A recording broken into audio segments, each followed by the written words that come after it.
हम लक्ष्मी चौधरी अहाँ सब गोटे के प्रणाम करे छी और आई हम एकटा भगवानक गीत गाबि रहल छी।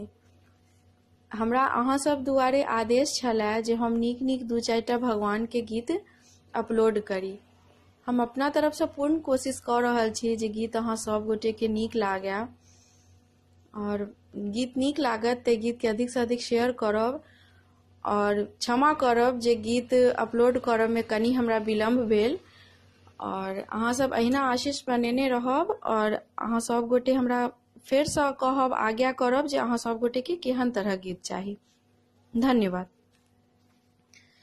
अभी आओ मुरली धारी मथुरा नगरी में मयूर पंख धाए पगड़ी में ना।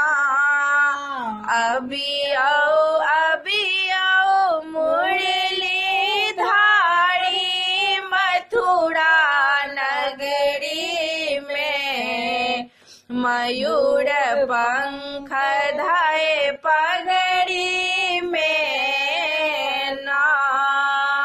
मैया यशोदा के छी प्राण बाबा नंद के लालन नाम।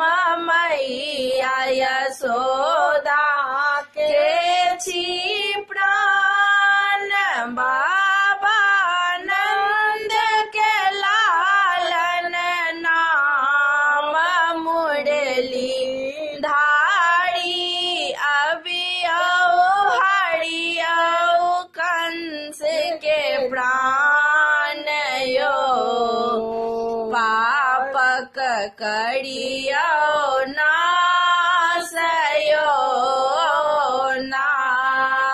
मुरली धारी अभी आओ हरि आओ कंस के प्राण यो पापक करियो नाश यो ना।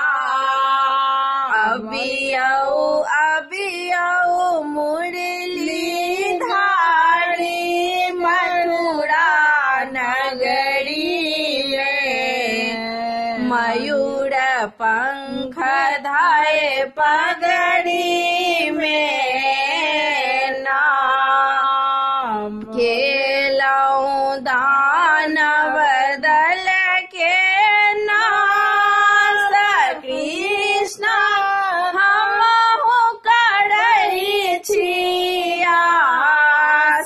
केलऊ दानव दल के नाश कृष्ण हमहु करई छिया।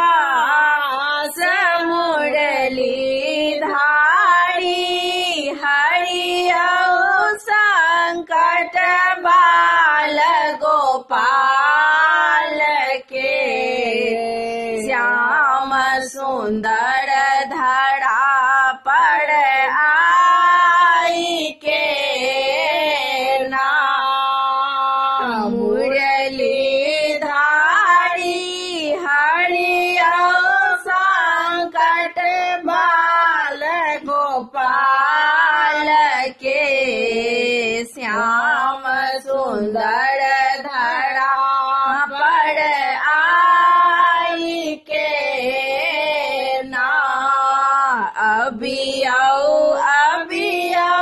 मुरली धारी मथुरा नगरी में मयूर पंख धाए पगड़ी में ना।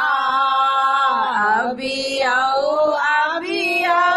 मुरली धारी मथुरा नगरी में मयूर पंख लाए पगड़ी